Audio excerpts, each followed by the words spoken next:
Olá, bom dia turma, tudo bem com todos vocês?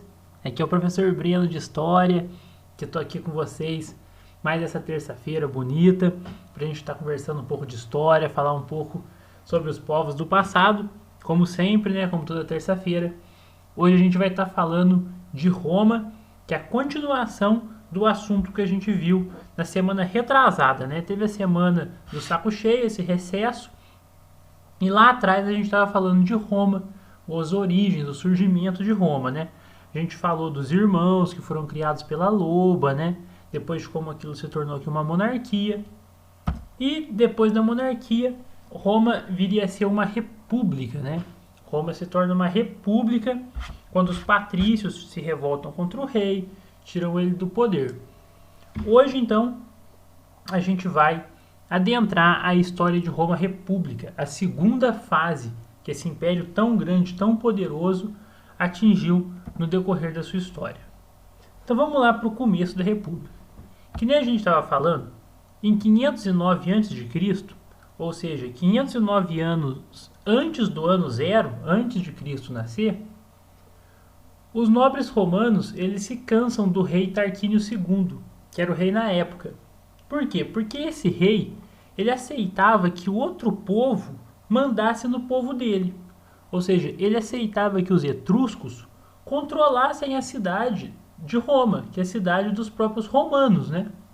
E a população, principalmente os patrícios, eles não concordavam com isso de maneira nenhuma. Eles achavam isso horrível, não queriam outros povos mandando neles, né? Então, os patrícios e os plebeus, eles se juntam para poder vencerem que os exércitos do rei Tarquínio II e decretam um novo governo. Dessa vez não um governo inspirado nos etruscos que tinham reis, mas um governo inspirado no modelo grego sem reis, né? Uma república. E o que é uma república, né? O que significa república? República significa coisas públicas, né?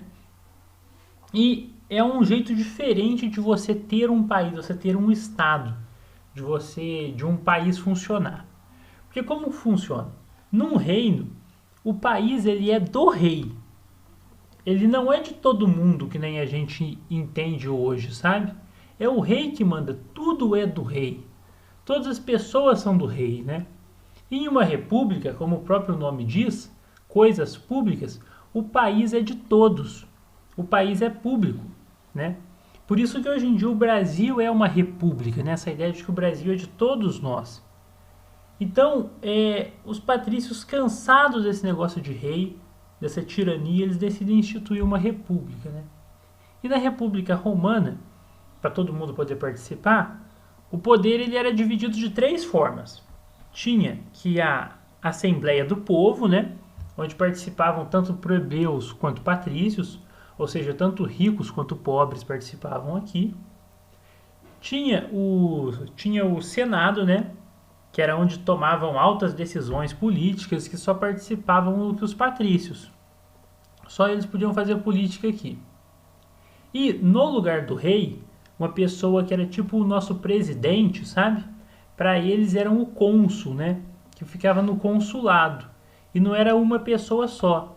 Eram duas pessoas que eram eleitas pela Assembleia do Povo para poder governar Roma. Então, essas pessoas ocupavam a função antiga do rei. Então, eles julgavam e eles governavam, né? Mas eles eram controlados pela Assembleia do Povo e pelo Senado. Cada cônsul ficava no poder por 2 anos e depois ele já era trocado. Mas esses órgãos eles não tinham o mesmo poder. Vocês podem ver aqui que o Senado está acima de todos, né? Depois vem os magistrados, que são os juízes, né? Que seria o poder judiciário, que a gente não falou. Aí atrás aqui vai estar a Assembleia da Plebe e no fim de tudo está os não cidadãos, né? Que são os escravos, pessoas que não tinham acesso nenhum à política, né? Não só os escravos, mas as mulheres, as crianças. Nessa configuração, Roma, cansada de ser dominada, decide que agora vai ser um povo que vai dominar outros povos, né? Essa é a ideia da república. A república ela é bem mais ambiciosa do que a antiga monarquia era. Ela não aceita ser conquistada, ela quer ser quem conquista.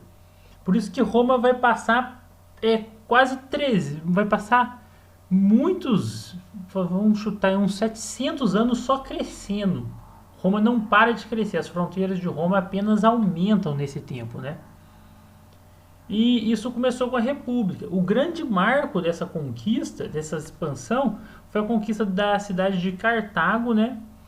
Porque eles dominavam o comércio no mar Mediterrâneo. Cartago fica aqui, ó, pessoal. E aqui é o mar. Então, essa cidade controlava aqui o comércio pelo mar. Então, os romanos conquistam ela, né? Conquistam aqui essa parte vermelha e eles começam a controlar o mar. Por isso que no finalzinho da República, Roma, que no período da monarquia era esse pontinho vermelho aqui no meio, aqui, ó, vocês podem ver, ele cresceu demais. Nesses 300 anos, Roma saiu conquistando tudo aqui em volta. Ó. Foi uma conquista seguida de outra. Então Roma cresce muito em pouco tempo e se torna um império gigantesco, né? Ela vai se alastrando, ganhando muito corpo, muita força, muito poder.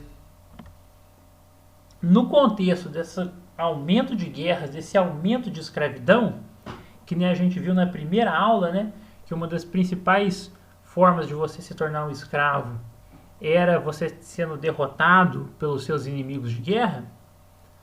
Roma começa a ter muitos escravos de guerra, porque esse tantão de povo que eles derrotam são muitas pessoas que eles vão escravizando que ao longo do tempo, né? E eles estavam entrando em tantas guerras e ganhando tantas guerras que os escravos se tornaram a principal força de trabalho, né, que na cidade de Roma. E isso piorou muito a situação dos plebeus. Por quê?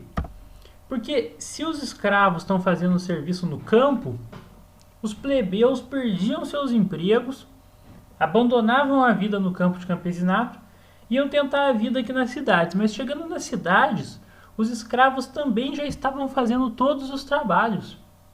Então, eles ficaram muito presos. Os plebeus estavam com medo de não ter dinheiro, de não ter emprego. Eles precisavam de serviço.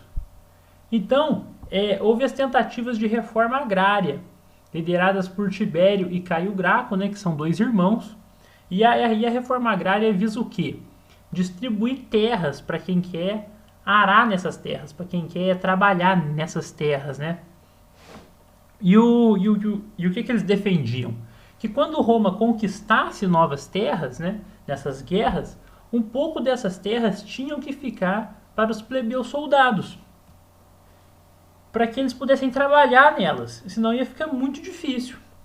Mas infelizmente, né, os irmãos Gracos eles foram assassinados por oficiais patrícios e a tentativa deles de reforma agrária falhou. Isso não ocorreu. Eles ficaram muito famosos porque eles deram início a várias lutas que foram bem sucedidas. Eles conseguiram várias coisas para os plebeus, né? Primeiro foi o tribunato da plebe, né?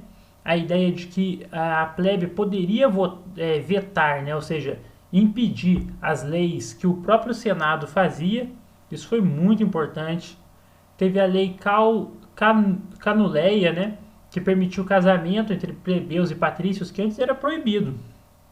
As leis licínias, que essa sim permitia ao plebeu permanecer com a terra conquistada em guerra. Então, assim, não é uma reforma agrária, eles não têm o direito à terra que eles conquistaram, mas se o general quiser dar aquela terra para eles, isso é permitido. Antes nem isso era. E os decretos aprovados pelos plebeus passavam a valer pela república inteira, não só para aquela cidade deles. Essa foi a lei Hortência. Então, eles conseguiram muitas conquistas. Mas a falta de terra ainda continuava um problema. E isso vai levar à crise e posteriormente ao fim da república. Porque foi aumentando o número de revoltas em Roma e com a ajuda da plebe, que um general chamado Caio Mário assumiu o posto de cônsul. E ele fez uma coisa muito importante que foi tipo assim, olha, vocês soldados não vão poder ficar com a terra, mas tudo que vocês conseguirem roubar dos nossos inimigos poderá ser seu. Então, isso chama pilhagem. Ele instituiu a participação do soldado plebeu na pilhagem. Então, por exemplo, se o soldado entrasse naquela cidade e conseguisse roubar bastante coisa, ele poderia ficar com ela. Na época, isso era uma coisa legalizada, que por assim dizer, né? Com isso, ele profissionalizou que o serviço de soldado, né, que agora recebia alguma coisa para ser soldado, e isso fez com que os soldados se tornassem mais leais ao seu próprio general do que ao país, do que à república deles. Essa aqui é uma estátua do Caio Mágico, pessoal. E isso vai gerar um problema. Porque no contexto em que os soldados são mais leais ao seu general do que à sua república, vai surgir Júlio César, né, que é o mais famoso general romano, que vai se aproveitar da fidelidade dos seus soldados para invadir a própria cidade de Roma. É um romano invadindo Roma. Então, quando ele invade Roma, ele se torna ditador. Ele acaba com o modelo de governo que existia, se assenta como soberano, como ditador que vai ditar as leis, que vai ditar as regras, né? O seu tempo de governo durou muito pouco, durou apenas 2 anos, mas nesse tempo ele distribuiu terras, que era o principal, que precisava muito. Ele fez, entre aspas, que uma espécie de reforma agrária, que ele liberou as pessoas que tinham muita dívida, ele distribuiu trigo e outros alimentos de graça e fez muitas reformas aqui na cidade. Então ele apaziguou aquele número de revoltas muito grande. Só que isso descontentou muito o pessoal do Senado, que armou um golpe para matar aqui o Júlio César. Aqui nessa foto que a gente vê, todos os senadores queriam esfaquear o Júlio César pelo menos uma vez, e ele foi morto com mais de 60 facadas, porque haviam mais de 60 senadores. Então foi uma morte trágica, né, para um dos personagens mais famosos da história do mundo. Mas essa história não vai ficar assim. Ele tinha um filho adotivo que chamava Otávio, né? E ele vai dar continuidade nessa história. A gente vai ver isso na próxima aula sobre o Império Romano. Muito obrigado por assistirem comigo, pessoal. Desejo um ótimo dia a todos. Fiquem com Deus.